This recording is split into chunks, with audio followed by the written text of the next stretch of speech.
Good evening and a very warm welcome to News Edit Faria Idris. Tehreek Insaf के रहनुमा मुराद सईद और आजम सवाती self election लड़ने के लिए अहल करार पा गए हैं। पेशावर हाई कोर्ट के अपीलेट ट्राइब्यूनल ने दोनों के कागजात नामजदगी मुस्तरद किए जाने का फैसला कल अदम करार दे दिया है। एक जानिब तहरीक इंसाफ के दो अहम रहनुमाओं को सेनेट इलेक्शन लड़ने की इजाज़त मिल गई है, अभी एक बिग क्वेश्चन मार्क यहाँ पर है, तो दूसरी जानिब आम इंतखाबात में धांधली का मामला ताहाल सियासी तलखियों का बायस बना हुआ है। धांधली के मामले ने हुकूमत और तहरीक इंसाफ के माबैन सियासी तलखियाँ हम कह सकते हैं ऑल टाइम हाई पर इस वक्त नज़र आ रही हैं। सियासी टेम्परेचर ऑल टाइम हाई पे नज़र आ रहा है। क्या ये मामला अवामी मसाइल को सुलझाने में मदद करेगा? जो फोकस नई गवर्नमेंट का होना चाहिए अवामी मसाइल की तरफ, जब तक इंतखाबात में धांधली के हवाले से मामलात में क्लैरिटी नहीं आती, आपका ये फोकस कैसे आएगा? अब ये कहा जा रहा है कि आम इंतखाबात में धांधली के हवाले से यूरोपीय यूनियन की एक रिपोर्ट भी आई है। तर्जुमान तहरीक इंसाफ रऊफ हसन ने मुतालबा किया है कि ये रिपोर्ट जो है इसको पब्लिक किया जाए। Let's watch it. इस पे और भी बहुत सारे मामलात हैं, आई विल मूव फॉरवर्ड, लेकिन पहले ये मामला क्लियर कर ले। बिलाल अजहर कियानी हमारे साथ मौजूद हैं। Thank you so much being on the program. As far as I understand यूरोपीय यूनियन क्या कोई सीक्रेटली हैंड ओवर करेंगे या it needs to be publish? What is going on? जी बिस्मिल्लाहिर्रहमानिर्रहीम फरिया साहिबा, बहुत शुक्रिया जी अपने शो में दावत देने का। देखिए, आई am not entirely sure of the procedure. European parliament के अगर या यूरोपियन यूनियन की तरफ से अगर कोई वफ़द था, ऑब्जर्वर्स का वफ़द तो था जी, जो ऑब्जर्वर्स का होता है, तो आई थिंक जो भी उनका तरीक़ाकार है उसके तहत अगर रऊफ साहब कह रहे हैं तो इलेक्शन कमीशन को उन्हें जमा करा दी होगी। मगर देखिए, बात यह है कि अगर किसी को भी कोई एतराज़ात हैं इलेक्शंस पे, तो इस मुल्क में लीगल और कॉन्स्टिट्यूशनल फोरम्स मौजूद हैं। उन फोरम्स पे ये जा भी रहे हैं, तो वहाँ पे वो जाएं। ठीक है, बट इन एसेंस अगर एक रिपोर्ट आई है यूरोपीय यूनियन की तरफ से, so it has to be made public. ये डिमांड तो ठीक है उनकी। देखिए, that is also, I believe that is also the decision of the author of the report. देखिए ना, अगर कोई ऑब्जर्वर्स कमीशन आया है, अगर वो चाहते हैं कि वो उस रिपोर्ट को पब्लिश करना चाहें तो वो उन्होंने कर दी होती है। अगर उनकी उतनी वजह authorized to hand over a secret document to election commission also? नहीं, I am saying that they came, they observed elections. मुझे, और मैं बिल्कुल जो रऊफ साहब ने बात की इसी पे जा रहा हूँ, I am not entirely sure, चूँकि officially I am not aware, मगर मुझे उनकी बातों से ये लगा है कि EU के इस वफ़द ने आके एक रिपोर्ट बनाई और वो रिपोर्ट उन्होंने अपनी ऑब्जर्वेशंस की इलेक्शन कमीशन को हैंड ओवर किए। कि इलेक्शन कमीशन को हैंड ओवर करना या उसको पब्लिश करना उस ऑब्जर्वर मिशन का ही इस्तेकाक है कि वो जिस तरह भी बेहतर समझे वो करें जी। राइट। यूरोपीय यूनियन के अलावा अमेरिका से भी पाकिस्तान के इंतखाबात पर सवालात उठाए गए। डोनाल्ड लू की टेस्टिमनी पे हमने काफ़ी बातचीत की, जो इंतखाबात के हवाले से उन्होंने बात की, ज़रा वो भी देख लीजिए। सो फुली इन्वेस्टिगेटेड ये एग्जैक्टली क्या तरीक़ेकार हो सकता है धांधली के मामले पर। लाहौर से नवाज शरीफ की जीत पर भी सवालात उठ रहे हैं। नून लीग के रहनुमा जावेद लतीफ़ खुद ये सवाल उठा रहे हैं। उन्होंने कहा कि जब अपना हल्का खोलने की बात करता हूँ तो साथ ही नवाज शरीफ का हल्का खुलवाने की धमकी दी जाती है। नून लीग के रहनुमा हनीफ अब्बासी ने जावेद लतीफ़ को कहा कि नाम लेके बताएं कि कौन ये बात कह रहा है। अब ये एक ही पार्टी के लोग हैं, पब्लिकली बात हो रही है। थोड़ी देर पहले जावेद लतीफ़ साहब ने इस बात की भी जवाब में दिया है जो कि हनीफ अब्बासी साहब ने कही है। पहले ज़रा देखिए उन्होंने क्या कहा। साबिक वज़ीर-ए-आज़म शाह खाकान अब्बासी, जिनके आगे भी सीनियर लीडर PMLN लिखा होता है, उन्होंने भी एक मशवरा दिया है नवाज शरीफ साहब को, वो भी देख लीजिए। सायरा बानो साहिबा, इलेक्शन नताइज पर नून लीग के अंदर से आवाज़ें आ रही हैं। आसिफ किरमानी साहब मेरे शो पे थे कुछ दिन पहले, उन्होंने कहा जिसका मैंडेट है उसको मिलना चाहिए और अगर नहीं मिल रहा तो ये गलत है। क्या आपके ख्याल से कोई प्रेशर पड़ेगा? हम कोई इन्वेस्टिगेशन देखेंगे इस इलेक्शन के हवाले से? अस्सलाम वालेकुम। देखिए, पढ़ना तो चाहिए, आपने इन सब का बताया, लेकिन डॉक्टर निसार चीमा साहब थे, उनका भी आपने बयान सुना होगा कि जब उनको सीट के लिए कहा तो उन्होंने कहा मैं अपनी ज़मीर पर ये बोझ बर्दाश्त नहीं कर सकता कि मैं चुराए हुए मैंडेट के साथ 5 साल इस असेंबली में आवाम का और अपने साथियों का सामना कैसे करूँगा। तो ये तो वही बात है, लेकिन यहाँ पर हमारे यहाँ लोग अक्सर करते नहीं हैं कि जब आपने देखा होगा कि हम मिसाल तो देते हैं मगरबी ममालिक की कि ट्रेन में हादसा हो तो कहा कि वजीर, जो उस वक्त का वजीर है, उसको उस मिनिस्ट्री उसको इस्तीफा दे देना चाहिए। यहाँ कराची में पुल गिरे या बाकी कुछ हुआ, लेकिन ऐसा हम लोगों का वो कहते हैं ना कि परवरिश हुई नहीं बहुत से लोगों की। कि वो इस चीज को, जिम्मेदारी को अपने ऊपर लें। होना तो यही चाहिए था जो शायद खाकान अब्बासी साहब ने कहा था कि अगर कोई बात होती है, शक व शुबा होता, तो इंसान कहता है कि ठीक है। लेकिन मसला ये है कि अब आपको भी पता है कि यहाँ पर इलेक्शन कैसे हुए, और इस पर तो इतने सवालात तो उठाए गए हैं। आप बाकी पार्टीज को भी देख लें कि सब अभी इलेक्शन, ये रमजान के बाद से वापिस से एहतजाज और जलसे जुलूस के मोड में आ जाएंगे कि हम इस इलेक्शन को नहीं मान रहे। आपने एक MQM की ऑडियो लीक्स भी सुनी होगी कि जिसमें 2 लोगों की, गवर्नर साहब की थी और मुस्तफा कमाल साहब की, कि जो एक दूसरे पर इल्जाम कर रहे थे कि अगर हमारा मैंडेट 100% जाली है तो 200% है। कोई और मुल्क होता तो शायद इसके ऊपर पूरी ये पूरी पार्टीज ही सैक हुई भी होती और दोबारा से इस इलेक्शन का हुआ होता। लेकिन यहाँ पर कुछ होता नहीं है। यहाँ पर जो ऑडियो लीक्स होती हैं, वीडियो लीक्स होती हैं, ज़मीर का जागना सुलाना, ये टाइमिंग के हिसाब से होता है और अपने मुखालिफ को दबाने के लिए होता है। तो अब तो इन चीज़ों के इतने यूज टू हो चुके हैं और इतना अफसोस होता है ये सब चीज़ें देख के कि आपको क्या कहूँ मैं। राइट, सो ज्यादा होप आपको नहीं है कि कुछ इसके ऊपर इन्वेस्टिगेशन होगी। PTI के अंदर क्या हो रहा है? एक तरफ तो हमने कहा कि न्यूज़ आई आज़म सवाती मुराद सईद को सेनेट इलेक्शन की इजाज़त पेशावर हाई कोर्ट से मिल गई है, लेकिन ये भी कहा जा रहा है कि कोर कमेटी के इजलास में तल्ख कलामी हुई मरवत साहब के हवाले से। ये बड़े अरसे से मरवत साहब के हवाले से ओपनली भी बातें की जा रही हैं, और उसके अलावा साथ साथ पंजाब से भी कोई अच्छी खबर नहीं है PTI के लिए। अतार साहब ने बताया, वो देखिए। सो शौकत यूसुफ ज़ई साहब, thank you so much being on the programme. Core committee के इजलास में क्या हुआ एग्जैक्टली? बिस्मिल्लाह रहमान रहीम। पहले तो ये जो डिसइंफॉर्मेशन मिनिस्टर है ना, इससे कब अपनी पार्टी की फिक्र करें। PTI के साथ जो कुछ हुआ वो नहीं टूट सकी। अल्हम्दुलिल्लाह इतने मुश्किल हालात से हम गुजरे हैं, कोई PTI को नहीं तोड़ सका, तो अब ये पार्टी नहीं टूट सकती अल्हम्दुलिल्लाह। तो ये इससे कहें कि अपनी जो तजावीज़ अपने पास रखें, क्योंकि जो जाली मैंडेट के साथ इन्होंने हुकूमत बनाई है, इसको किसी और से खतरा नहीं है, इसको अंदरूनी खतरा है। अब जो महंगाई आने वाली है, इंशाल्लाह ताला आप देखेंगे कि जो आवाम निकले या ना निकले, इससे कोई फर्क नहीं पड़ेगा। पार्टियों की बात कर रहा हूँ, पार्टियां निकले या ना निकले, आवाम निकले, ये जो दो है ना, ये इतना इन पे भारी पड़ेगा कि ये मियां साहब जो है वो तो खुद अभी वो तो चले जाएंगे ना, वो तो वापस आना उनका मुश्किल ही लग रहा है मुझे। जो छोटे मियां हैं वो अपनी खैर मनाएं। और लेकिन नहीं, वो तो ज़रा सियासी बात हो गई। आप उनको कह रहे हैं वो खैर मनाएं, वो आपको कह रहे हैं, ये भी कह रहे हैं कि KP में फॉरवर्ड ब्लॉक बन रहा है। देखिए फरिया, हमसे ये क्या ले लेंगे? हमसे मैंडेट छीनना था, छीन लिया। हुकूमत बनानी थी, इन्होंने बना ली। अब ये हुकूमत चलाएंगे कैसे? ये अवाम को कैसे एतमाद मिलेंगे? आप बताएं मुझे। जो इस वक्त 155% जो गैस अभी महंगी हो रही है और 600% पहले से महंगी है, तो ये अवाम को तो एतमाद में लेना होगा ना। बट शौकत साहब, ये तो शेर अफजल मरवत ने कहा कि पंजाब में 30 से 40 मेंबरान को तोड़ लिया गया है। ये तो उनकी इंफॉर्मेशन है।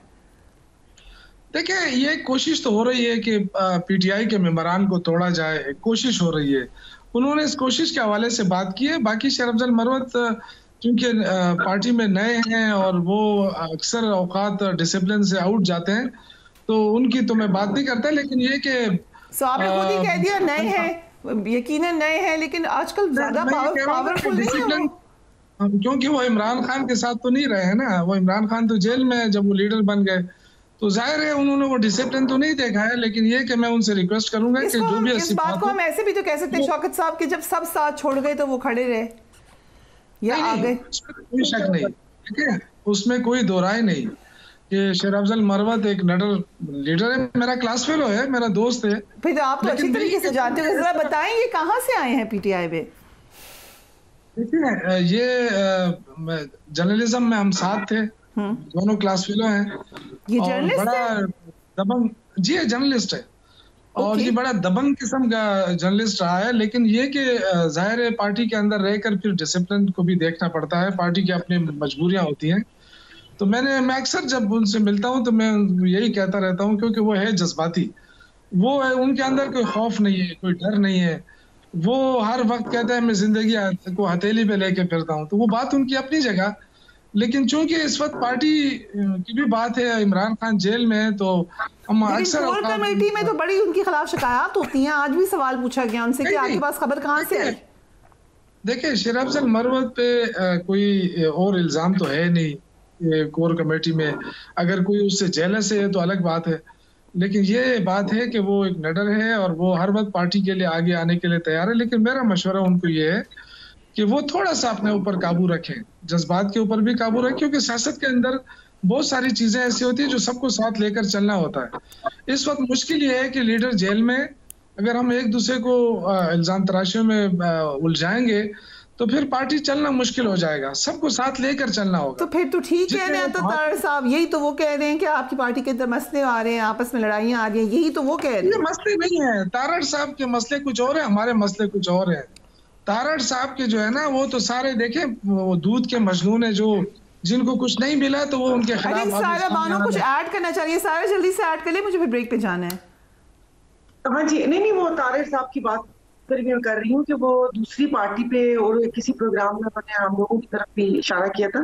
तो अपनी पार्टी के ये जो फेस थे, जिनको हम बचपन से देखते हुए आए हैं, शायद खाकान अब्बासी हो गए और जावेद लतीफ साहब हो गए, राना सनाउल्लाह साहब हो गए, और अभी जो हनीफ अब्बासी साहब ने ख्वाजा आसिफ पर भी उंगली उठाई, फिर उसके बाद शेख रोहेल असगर जो लाहौर में एक नाम था, किस तरीके से उनको उन्होंने मना किया जब अपनी सीट देने से, तो कैसे हराया गया। तो हर बंदा अपनी पार्टी को देखे तो ज्यादा अच्छी बात है। आपको लग रहा है शेख रोहेल को हराया गया, वो जेन्युइनली नहीं हारे? ये मैं भी यही मशवरा दे रहा हूं ना कि आप पार्टी पे नजर रखिए। उनको हराया गया है क्योंकि उनके तो वो बहुत साल से उनके वोट, जिस तरीके से वो अपनी जो उस हलके में उनका नाम है और जिस तरीके से वो घुल मिल जाते हैं लोगों में, आंखें बंद करके वोट उनका है। और जिस तरीके से एक बंदे को पीटीआई का नाम लेके वहां से वो उन्होंने जवाब दे दिया था, उन्होंने कहा कि नहीं, अगर मुझे सीट नहीं मिली तो मैं आजाद खड़ा होऊंगा। तो उनके सामने मिफ्ता इस्माइल साहब देखे, जुबैर साहब देख लें, जो उनके लिए इतनी अपने ऊपर मलामत भी ली और गेट नंबर 4 तक का भी गए और सारा कुछ गए। आज इन सब ने उन जो रहनुमाओं को सब साइड पे करके, और खुदा जाने अभी किस तरीके से सारा कुछ हो गया। इनमें भी ये इसके पर आप जरूर कमेंट कीजिएगा बिलाल साहब। The internal matters of your party, will have a break, उसके बाद इंटरनल मैटर्स ऑफ गवर्नेंस के ऊपर भी बात करेंगे राइट आफ्टर ब्रेक।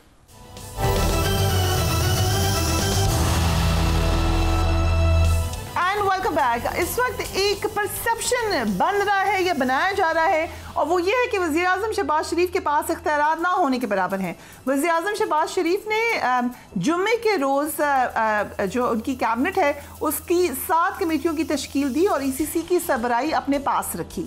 वज़ीर आज़म को ये फैसला एक दिन बाद ही तब्दील करना पड़ा और हफ्ते के रोज़ ये ऐलान सामने आया कि ECC की सरबराही वज़ीर ख़जाना आप करेंगे। वज़ीर आज़म को कैबिनेट में मौजूद मोहसिन नकवी के चेयरमैन PCB बनने पर कोट एंड कोट कहा गया कि शायद उनका ख्याल था कि एक ओहदा रखना चाहिए, लेकिन कोई अमली कदम उस हवाले से नहीं उठा सके। सीनियर जर्नलिस्ट नजब सेठी, जो कि यूजली PMLN के इंटरनल मैटर्स पे काफ़ी वेल वर्स्ड होते हैं, वो क्या कह रहे हैं, लेट्स वॉच हिम। वज़ीर आज़म शहबाज शरीफ की वज़ारत उज़्मा संभालने के बाद उनके पास इख्तियारात के हवाले से चंद अहम सवालात सामने आ रहे हैं। Let's have a look. क्या चेयरमैन PCB का ओहदा रखने की वजह से वज़ीर आज़म मोहसिन नकवी में इख्तलाफात पैदा हो चुके हैं? क्या वज़ीर आज़म किसी दबाव की वजह से वज़ीर ख़जाना को ECC के चेयरमैन का ओहदा देने पर रजामंद हुए? क्या नून लीग किसी दबाव की वजह से मोहसिन नकवी और मोहम्मद औरंगज़ेब को सेनेटर बनवाने पर रजामंद हुई? क्या मुस्लिम लीग नून मौजूदा वज़ीर ख़जाना और वज़ीर दाखिला के गलत फैसलों की मुकम्मल जिम्मेदारी लेगी या उनको ओनरशिप देगी? So a lot of questions Bilal Azarkiyani साहब, exactly how empowered is our prime minister? Prime minister is completely empowered जी। प्राइम मिनिस्टर साहब ने अपनी काबीना का फैसला बिल्कुल खुद किया है। I think I would like to categorically deny. Are you sure? अभी थोड़ी देर पहले जावेद लतीफ़ साहब, and you know Javed Latif, right? जी देखिए, जावेद लतीफ़ साहब is not the prime minister. There are 2 people who have decided the cabinet. But he said कि नहीं किया। आप समझ लें, आपने बता दिया जावेद, मैं आपको बता रहा हूं जो यू आर सेइंग दैट वो गलत कह रहे हैं जावेद। देखिए, the prime minister has decided the cabinet, he has consulted 1 person and जिनसे उन्होंने गाइडेंस लिए वो हमारे कायद हैं नवाज शरीफ साहब। बाकी it is very quite possible Shahbaz Sharif साहब, नवाज शरीफ साहब, अब इनका एक मुल्क में अब सीनियर लीडरशिप पोजीशंस में 3-4 दिहाइयाँ गुजर गई हैं, यकीनन हो सकता है कि उन्होंने कहीं पे जिन लोगों को मुनासिब समझते हैं उनसे कंसल्ट किया हो, कहीं कोई इनपुट ली हो, but the decisions regarding the cabinet are completely theirs.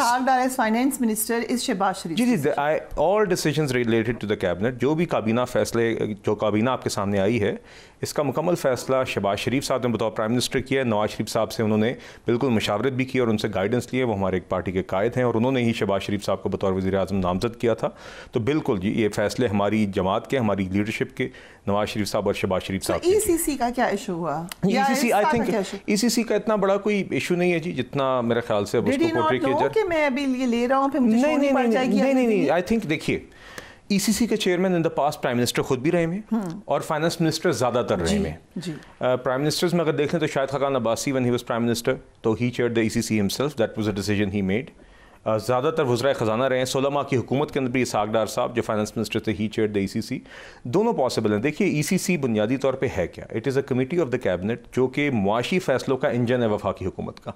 यहाँ पे जो मुआशी मिनिस्ट्रीज़ की समरीज होती हैं वो आती हैं और थ्रेड बेस्ड डिस्कशन होती है, काफ़ी टाइम कंज्यूमिंग भी हो जाती है। प्राइम मिनिस्टर अगर खुद मेरे नज़दीक, मेरी राय में, as a student of the economy, as a member of my party's economic team, अगर प्राइम मिनिस्टर खुद चेयर कर सके, नथिंग लाइक इट, बिकॉज उसमें बहुत सारे ऐसे फैसले होते हैं, मगर it is a time consuming exercise. तो प्राइम मिनिस्टर का इस्तेहकाक है, मेरा ख्याल है उनका इस्तेहकाक है, but why did he have to do that? देखिए, so I think he may have wanted to do it, but I think बाद में ही मे हैव रिकंसिडर्ड अपनी टीम के साथ बात करने के बाद। देखिए, it is purely a case of division of labour. मेरा ख्याल है अगर हमारे प्राइम मिनिस्टर चाहते हैं कि मैं ECC को अपने पास रखूं तो उनका इस्तेहकाक है। जी, तो it is why would he go back on this the next day? Because ECC की मीटिंग्स हर हफ्ते में 1-2 होती हैं, 3-3, 4-4 घंटे लग जाते हैं। There is a reason why रिवायती तौर पर फाइनेंस मिनिस्टर्स करते आए हैं, because they have generally more time than the prime minister, ताकि वो 3-4 घंटे लगा सके। देखिए, इसमें ECC में मामला किस तरह के आते हैं। गंदम को हमने एक्सपोर्ट करना है कि नहीं, उसकी जब समरी आती है तो उसका तफसीली जायजा लिया जाता है। 10, 12, 13 समरीज आती हैं इन वन मीटिंग। गैस का कोई ब्लॉक है वो आपने अवार्ड करना है, दवाइयों की कीमतें तय करनी है, उसमें प्रेजेंटेशंस होती हैं, डिस्कशन होती है। It is a time consuming done by finance minister. जी, the finance minister will now chair it, उसकी कॉम्पोजिशन है और ये कोई दोनों PMLN own the finance minister completely. जी, देखिए, प्राइम मिनिस्टर शहबाज शरीफ साहब के प्राइम मिनिस्टर हैं, बिल्कुल उनकी कैबिनेट के फाइनेंस मिनिस्टर हैं। राना सनाउल्लाह ने भी एक तो ये जो बात अभी की है स्टेटमेंट की, ये जो हनीफ अब्बासी साहब की कि इन लोगों को अब PMLN का ना समझा जाए, या तो आप लोग कुछ ऐसा कर लें, लेकिन ये PMLN के लीडर्स हैं। राना सनाउल्लाह कहते हैं कि वज़ीर दाखिला की तकर्री हुकूमत की ज़मानत है। That's a very strange statement. जी, देखिए, मैं फिर से सिर्फ इतना दोहराऊंगा जी कि जो भी कैबिनेट के मेंबर्स हैं, जो भी कैबिनेट के डिसीजंस हैं, वो प्राइम मिनिस्टर शहबाज शरीफ साहब के यकीनन मुमकिन है कि उन्होंने जहाँ से मुनासिब समझा हो वहाँ से मशवरा भी लिया हो, इनपुट भी ली हो। उन्होंने यकीनन नवाज शरीफ साहब से, हमारे पार्टी के कायद हैं, उनसे गाइडेंस भी ली है रिगार्डिंग, और उनकी यकीनन उनसे गाइडेंस ली है कैबिनेट फॉर्मेशन से पहले, मगर these are his decisions completely. So you think कि जैसे शाहिद खाकान अब्बासी हो गए, जावेद लतीफ़ हो गए, या और 2-3 लोग, राना सनाउल्लाह, इनको फिर आप लोग डिटैच कर दें कि ये PMLN का मौक़िफ़ नहीं दे रहे, ये अपनी राय दे रहे हैं? जी, देखिए, काफ़ी केसेस में यकीनन लोग अपनी ही राय देते हैं। देखिए जी, ऑफिशियल जो राय है वो तो हुकूमत के तर्जुमान की तरफ से आती है या हुकूमत की तरफ से आती है, तो बाकी यकीनन काफ़ी लोग हैं जो जिनका मुल्क की सियासत में एक रोल रहा है, पार्टी में एक रोल है, तो यकीनन जो वो राय देते हैं उनकी अपनी राय होती है। राइट। तो सारा बानो साहबा, कितने एम्पावर्ड हैं प्राइम मिनिस्टर? अभी आपने सुना बिलाल कियानी साहब कह रहे हैं कि हर डिसीजन उनका अपना है, उनका है और नवाज शरीफ साहब का है। नहीं जी, बिल्कुल भी नहीं। ये पिछले 16 माह में जो हुकूमत वहाँ पास से देख कर आए थे, उसके बाद जो एक कितने के मुस्तनद ज़राए से खबरें मिलती रहती हैं, तो उससे तो वो बिल्कुल भी नहीं। कि देखिए, मतलब आई एम सॉरी, मुल्क के वज़ीर आज़म है लेकिन फैसला करने की भी कुव्वत नहीं है। और ये बात तो लिखी भी थी कि जो अगला वज़ीर आज़म इत्तेहादी हुकूमत का बनेगा, अगर कुछ ऐसा बना कि पीपल्स पार्टी और नून लीग, तो शहबाज शरीफ साहब का लिखा हुआ था कि वही वो होंगे। अब मुझे नहीं पता, आपने शायद खाकान अब्बासी साहब का भी सुना होगा कि अगर वो कहते हैं कि मेरी मतलब सुनी जाती तो मैं बड़े मियाँ साहब को यहाँ पर आने से भी मना कर देता कि यहाँ पर आकर कुछ नहीं, आपने इतने बड़े ज़ाहिर 3 दफ़ा के वज़ीर आज़म रहे हैं, लेकिन बाकी इनके हाथ में कुछ नहीं है। यहाँ पर तो आप सोचिए कि उनके जो सिंध के प्रेसिडेंट हैं, जिन्होंने आगे खुलेआम उनका साथ भी दिया, और उसके बाद सारा कुछ हुआ। बशीर मेमन साहब का तो उसके बाद से कोई नाम भी नहीं सुना। मतलब वो पीपल्स पार्टी की तरफ देख रहे हैं कि उनको अगर किसी ओहदे से नवाजा जाए या ना नवाजा जाए, आप समझ रही हैं।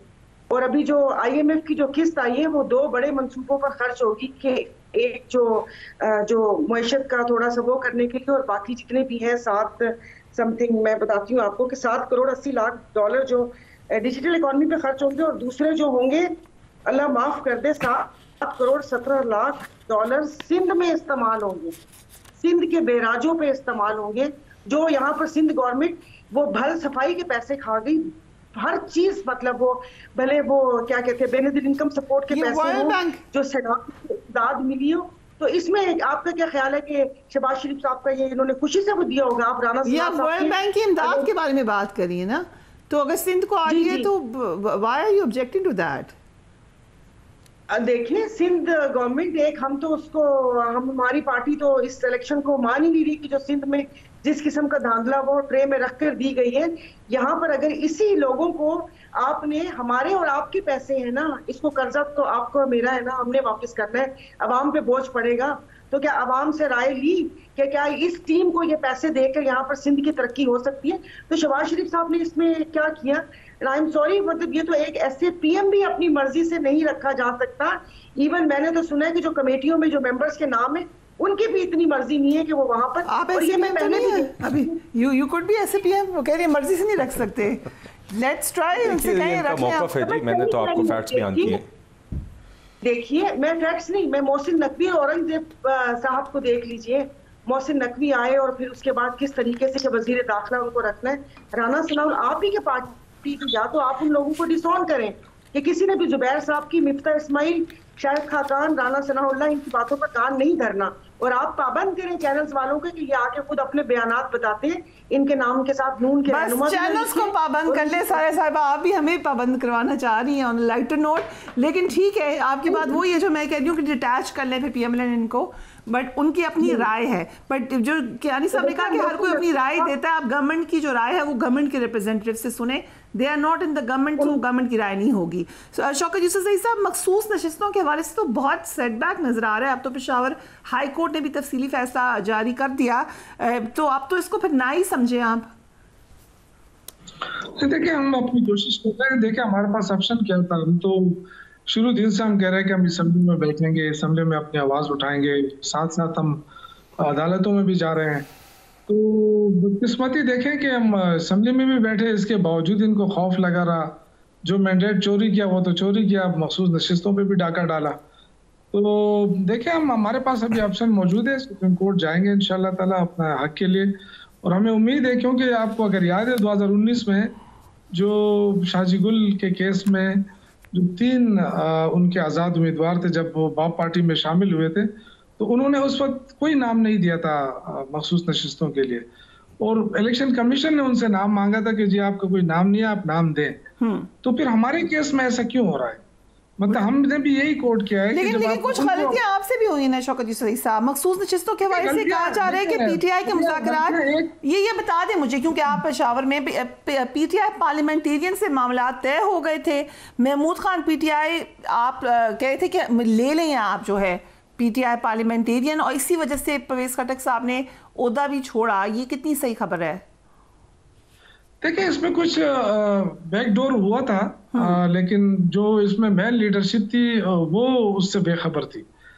कुछ लोगों ने ये किया था, बिल्कुल आपकी बात दुरुस्त है, लेकिन जब मेन लीडरशिप को पता चला, बानी चेयरमैन को पता ही नहीं थी ये बात।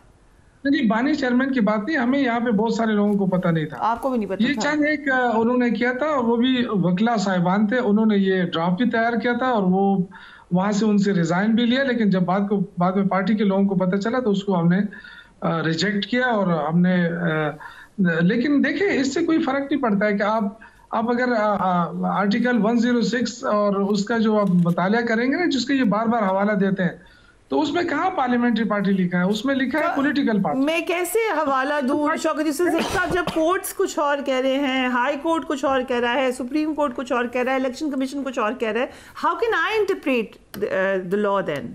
ठीक है, देखिए मेरी बात सुन रहे हैं। देखिए, हमारे पास भी सीनियर लॉयर्स हैं, जाहिर है उनको भी कानून का पता है, और मुझे पेशावर हाई कोर्ट से बड़ी उम्मीदें थी, लेकिन जाहिर है उन्होंने जो फैसला दे दिया। अब हमारे पास रास्ता है, सुप्रीम कोर्ट हम जाएंगे। और साथ साथ हम ये भी समझते हैं कि ये बहुत बड़ी ज्यादती हुई, इसलिए कि इस पे अब फर्क पड़ेगा, सेनेट के इलेक्शन पे भी इस पे बहुत बड़ा असर बिल्कुल पड़ेगा। ये हमारे साथ बिल्कुल एक पार्टी को दीवार से लगाने की बात हुई है। एक तरफ मुल्क मुश्किल में, दहशतगर्दी में इजाफा हो रहा है, महंगाई में इजाफा हो रहा है, दूसरी तरफ वो कह रहे हैं जी हम मुफाहिमत करते हैं, मुफाहिमत की बात भी हो रही है, साथ एक पार्टी को दीवार से लगाने के लिए पूरा जोर इस्तेमाल हो रहा है।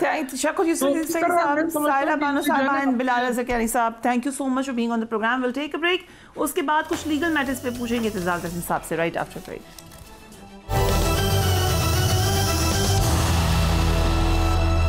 And welcome back. Aitzaz Ahsan साहब हमारे साथ मौजूद हैं। Thank you so much Aitzaz Ahsan साहब for being on the programme.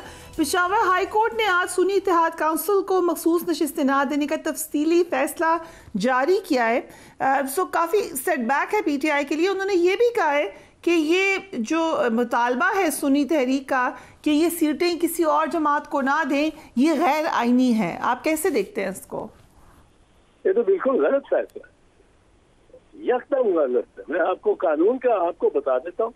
कानून जिस तरह इनको देखना चाहिए, जजेस को उस तरह देखते नहीं है।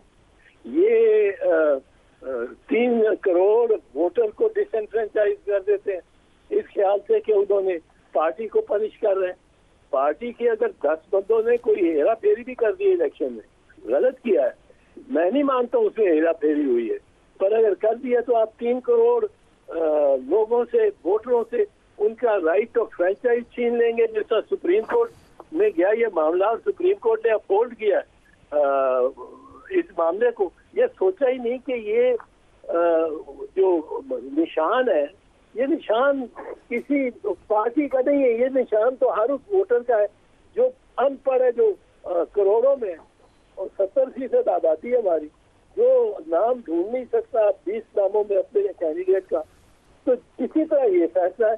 इस फैसले में आप जो सोचे देखें, 1, 2, 3 करके देखें। नंबर 1, ये कहना कि आपको मरात मिलेगी सिर्फ उस सूरत में कि आप अगर एक कंटेस्टिंग पार्टी के मेंबर बनेंगे, ये कहां से ले आए आप?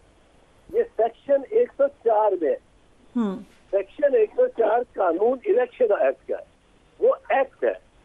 कॉन्स्टिट्यूशन क्या कहती है? कॉन्स्टिट्यूशन कहती है कि every citizen shall have the right to form or join any party. अब ये तो any party है, वहाँ ये तो नहीं लिखा हुआ कि any party that is contested election. आइन फंडामेंटल राइट देता है कि हर शख्स को ये इख्तियार है, ये उसकी मर्जी है कि वो जिस पार्टी में जाना चाहे वो जाए, और वो रजिस्टर्ड पार्टी होगी, और पार्टी वही है जो रजिस्टर्ड है, लॉफुल है। अब आप कहते हैं, मुझे कहते हैं कि भाई ये तुम तो क्योंकि आजाद सिंबल पे हो गए हो इलेक्ट, ये इलाहाबाद के सिंबल ले ही नहीं दे सकते वो, पर आपको आपका सिंबल कोई नहीं था, पार्टी सिंबल नहीं था। आप अब सिर्फ ऐसी पार्टी को ज्वाइन कर सकते हैं जो इसने कंटेस्ट किया हो, और ये कंटेस्ट किया हो ये कहाँ से ले आए? वो लाए हैं एक्ट से। वो एक्ट तो मुतसादम है आइन की, और आइन के भी कौन से हिस्से का? जो फंडामेंटल राइट। ये किस तरह आप शर्त लगा सकते हो? मुझे किस तरह पाबंद कर सकते हो कि मैं सिर्फ जो 6, 7 या 10 पार्टीज ने, पॉलिटिकल पार्टीज जिन्होंने हिस्सा लिया है इलेक्शन में, उसी में शामिल हूँ? मुझे उनमें से कोई नहीं ना अच्छी लगती। जो 10-12 पार्टियों ने, 175 पार्टियों की चॉइस है, मुझे कहते हैं आप उन्हीं में से चुनो जिन्होंने कंटेस्ट किया। अब मुझे उनमें से कोई भी नहीं अच्छी लगती। कोई मुल्ला की पार्टी है, कोई एक्सट्रीम लेफ्ट की पार्टी है। मैं एक म्यानर अली शरीफ शहरी हूँ फर्ज कीजिए, और मैं पार्टी को, एक्सट्रीमिस्ट पार्टी या किसी ऐसी पार्टी को नहीं शामिल होना चाहता। मैं चाहता हूँ उसमें शामिल हूँ जो जिसने कंटेस्ट नहीं किया, पर वो बेहतर पार्टी है, उसका मंशूर बेहतर है। वो कंटेस्ट नहीं कर सकी कि उसके पास वसाइल नहीं है, मैं उसमें शामिल होना चाहता हूँ। आप इस्लामाबाद हाई कोर्ट कहता नहीं आपने कंटेस्टिंग पार्टी में शामिल होना, कहाँ से ये ले आए हैं? ये आइन को पहले पढ़े, आइन के इख्तियारात को ये नहीं ले तलब कर देते। फिर सुप्रीम कोर्ट ने ये होल्ड किया था नवाज शरीफ के केस में 1993, 3 केसेस इसमें जरूरी है, 2 1988 के, वो बीबी शहीद के केसेस हैं कि जजमेंट है सुप्रीम कोर्ट की, उनमें दोनों में मैं वकील था। और 1988 का जो रिपोर्ट है Benazir Bhutto versus the president, उसमें ये सुप्रीम कोर्ट ने होल्ड किया कि वोट डालना एक फंडामेंटल राइट है। It is more fundamental than fundamental right, क्योंकि इसका जिक्र नहीं है फंडामेंटल राइट में, पर अदालत ने 11 जजेस ने होल्ड किया कि it is more fundamental than fundamental. फिर दूसरा केस में हमें एज अ पार्टी इन्होंने कहा आप सिंबल नहीं हम दे सकते, एक आप मैं गया फिर सुप्रीम कोर्ट पे जाके दूसरी जो जजमेंट है वो रिपोर्टेड है 1989 में, PLD 1989 पेज 388, वो भी बेनजीर भुट्टो वर्सेस मोहतरमा बेनजीर भुट्टो वर्सेस प्रेसिडेंट। उसमें सुप्रीम कोर्ट ने फर्दर गए, सुप्रीम कोर्ट ने कहा कि आप का ये फंडामेंटल राइट है उस हर प्रोसेस पे और हर उस इंस्ट्रूमेंट पे जो आपको वोट के फंडामेंटल राइट को एक्सरसाइज करने में सहूलत देता है, और उसमें सिंबल है, ये फंडामेंटल राइट है। इन्होंने राजा सुल्तान ने इसकी परवाह ही नहीं की।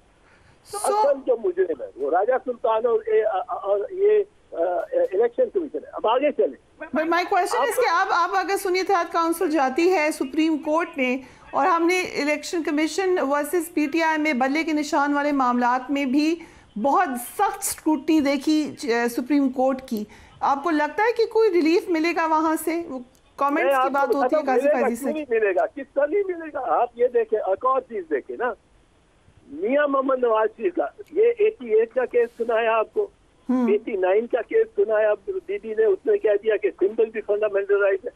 अब मियां मोहम्मद नवाज शरीफ के केस में 1993 में ये प्राइम मिनिस्टर से हटाए गए। अब आदमी कोई सोच सकता है कि ये प्राइम मिनिस्टर होना भी मेरा फंडामेंटल राइट है कि मैं प्राइम मिनिस्टर हूँ, फिर सारी कौम 24 करोड़ प्राइम मिनिस्टर हो जाएंगे, ये फंडामेंटल राइट हो। लेकिन सुप्रीम कोर्ट ने होल्ड किया कि पार्टी बनाना भी फंडामेंटल राइट है, पार्टी का सिंबल लेना भी फंडामेंटल राइट है, और पार्टी जो कुछ अपने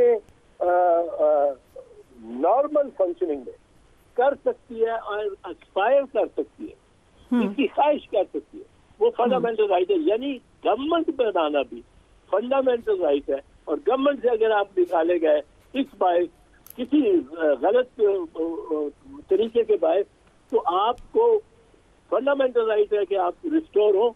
और 18 अप्रैल 1993 की डिसमिस हुई गवर्नमेंट 26 मई 1993 within 5 weeks supreme court ने रिस्टोर कर दी। पर नवाज शरीफ शहजादे नवाज शरीफ की हो गई रिस्टोर, दीदी की 1997 में नहीं की उन्होंने, वो नहीं, वही चार्जेस।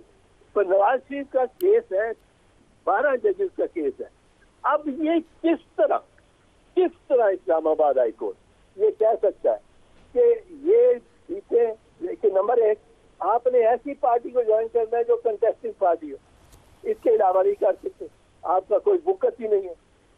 अच्छा, उसके बाद आपकी जो सीटें खाली रह जाएंगी वो हम किसी को भी दे दें पार्टी को, भाई उनका क्या हक है? ये जुडिशरी ये इस तरह के गलत फैसले करके सारा एतमाद जो है लोगों का वो खो रही है।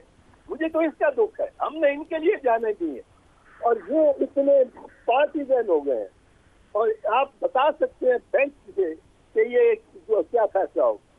सुप्रीम कोर्ट का भी आप गैस कर सकते हैं कि क्या फैसला होगा? तो आपने कहा कि आईनी तौर पे बेंच बनेगा, मैं पहले बता दूंगा, लेकिन ये मुमकिन नहीं है सुप्रीम कोर्ट के तहत के लिए, कानून के तहत कि वो ये इसको अपहोल्ड करे फैसले को। ये किस मतलब है, ये इन्होंने पर कर लिया, अपहोल्ड कर लिया, वो भी 3 करोड़ वोटर को डिसएनफ्रेंचाइज कर दिया इस इलेक्शन में।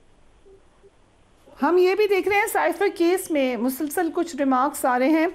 आज ये कहा गया कि ना तो जज को और ना ही प्रोसिक्यूशन को डॉक्यूमेंट दिखाया गया, ना किसी को मालूम था कि साइफर में कंटेंट है क्या। जो रिमार्क्स आ रहे हैं एतजाज साहब, उससे तो ये लगता है कि मफरूज़े पर सजा दी गई है। यार मैं आपको क्या बताऊं फरिया, इतना दुख, इतनी तकलीफ होती है। अब मुझे ये नहीं है कि मुझे कोई होप है इमरान खान की, मेरे तो खिलाफ उसके टाइगर लगे हैं, क्योंकि मैंने आसिफ जरदारी को उसकी तारीफ कर दी कि भाई वो सक्सेसफुल है, दूसरी मरतबा प्रेसिडेंट हुआ है, कमाल सियासत उसने की है, यू हैव टू एक्सेप्ट है। वो मेरे पीछे पड़ गए। अब उधर की बात करता हूँ तो दूसरे पड़ जाते। पर मैं एक चीज तो इस मुल्क में कभी आएगी कि कानून की हुक्मरानी होगी और ये जज अपनी मनमानी नहीं करेंगे।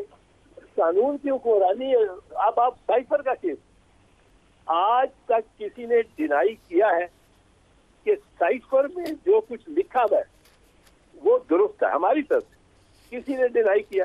उसको 2 मरतबा तो नेशनल सिक्योरिटी कमेटी, जिसमें प्राइम मिनिस्टर भी बैठे हैं, सिपा सालार भी बैठा, उसने 2 मरतबा उसको वैलिडेट किया और कहा कि ये दुरुस्त, ये अमेरिका ने ये खर्च दी है और अमेरिका से एहतजाज करो।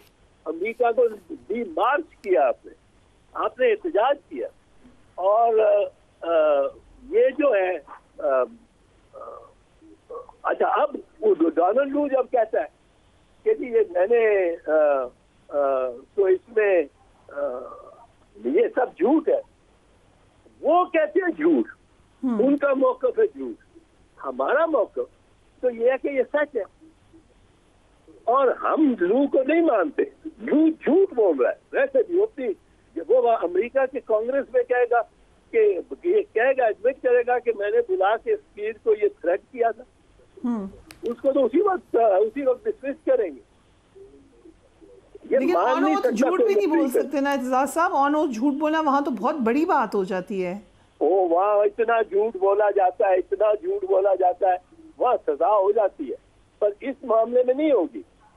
इस मामले में अमेरिका के इंटरेस्ट में है कि वो झूठ बोले, वरना वो एडमिट करे कि मैंने किया है, ये किया है, एक खिलाफ कानून इतना सीनियर होके सफारत का मैंने ये इतनी खिलाफ कानून बात की है, ये तो मान नहीं सकता।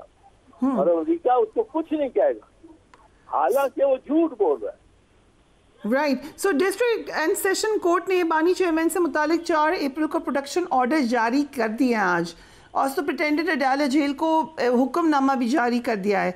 लेकिन लग रहा है आपको कि पेश किया जाएगा? देखा नहीं है गया है जब से जेल गए हैं बानी चेयरमैन को, लगता है कि पेशी हो जाएगी? किसकी पेशी? इमरान खान साहब की। किसने बुलाया? जी, आज डिस्ट्रिक्ट एंड सेशन कोर्ट ने 4 अप्रैल को प्रोटेक्शन ऑर्डर जारी कर दिए हैं। उस ऑर्डर की तामील करना सबका फर्ज है, पर वो कायम रहता है उस ऑर्डर पे। जज बेचारा के नहीं, पर उसका अगर ऑर्डर इन द फील्ड है तो उनका फर्ज है रियासत का कि उनको लेके जाए और सेफ्टी इंश्योर करना ये रियासत का काम। लेकिन ये भी तो कहा जा सकता है कि सिक्योरिटी का इशू है तो हम नहीं पेश कर सकते। वो कहेंगे तो यही, पर अगर ये जो सेशन जज है ये अपने इख्तियारात पे कायम रहता है तो वो उनको ताबे होंगे वो इन अहकामात की। इंटरेस्टिंग एतजाज हसन साहब, thank you so much for joining us on the programme. बहुत सारे मामलात आगे आइंदा आने वाले दिनों में आपको इंटरेस्टिंग शेप लेते हुए नजर आएंगे। पीटीआई के अंदर यकीनन आपको नजर आ रहा है कि इन बिल्ट प्रॉब्लम्स हैं, मगर यही बात आपको PMLN में भी नजर आ रही है। और साथ ही साथ इलेक्शन के हवाले से जो क्वेश्चंस हैं उनकी क्रेडिबिलिटी के हवाले से वो अब ज़्यादा तकफीत पकड़ते हुए भी नजर आ रहे हैं। We will give you more updates tomorrow. Do take care of yourself. अल्लाह हाफिज़।